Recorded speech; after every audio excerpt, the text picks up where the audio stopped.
Bonjour d'abord à toutes et à tous. J'ai entendu quelques interventions précédentes qui allaient dans le sens de ce que je vais vous dire. Tout d'abord, je voudrais vous dire que moi je suis déjà heureux de l'effectivité de ce groupe de travail qui, à mon avis, aurait pu exister avant.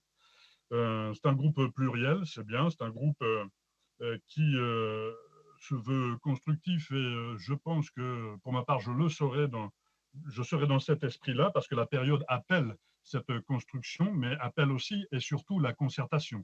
Et de la concertation découlera la construction d'un protocole en période de crise, comme vous l'appelez, de vos voeux, et que nous appelons aussi, nous, de nos voeux.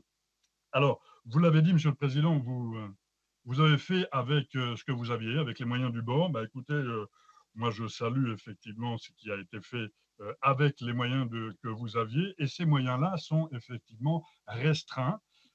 C'est un constat. L'Assemblée nationale française n'a pas tous les moyens pour pouvoir euh, assurer une continuité de la démocratie parlementaire en temps de crise. Vous avez parlé de vote par délégation, je crois. Euh, Moi, je ne me souviens pas de vote par délégation, vote à distance, vous aviez parlé.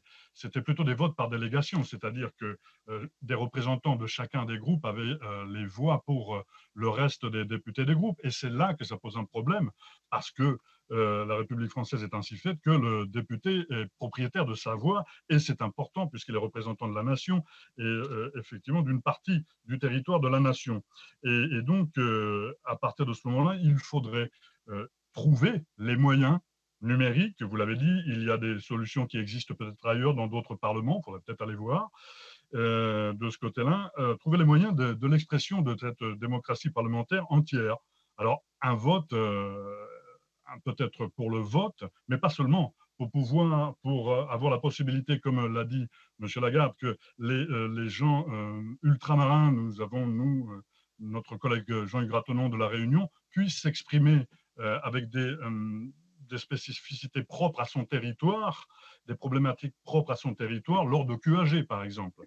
Il y a il pourrait y avoir une possibilité que les commissions soient ouvertes à quelque chose de présentiel et mélangeant la visioconférence et que le vote puisse être possible. Bien sûr, tout ceci doit être encadré dans une période, sécurisé pour le vote, mais je crois que c'est par là qu'il faut qu'on aille si on veut, comme l'a dit euh, effectivement M. Lambert, que notre population reconnaisse le travail effectif des parlementaires, même en temps de crise. Et pour ça, il faut se doter de ce genre de matériel. La première des choses que je vois, c'est effectivement la faiblesse de la réponse technologique de l'Assemblée nationale. Et c'est peut-être vers là qu'il va falloir aller. Après, il y a d'autres petits problèmes, mais qui sont parallèles, dont nous parlerons peut-être durant les travaux de ce groupe de travail. Voilà ce que je voulais vous dire.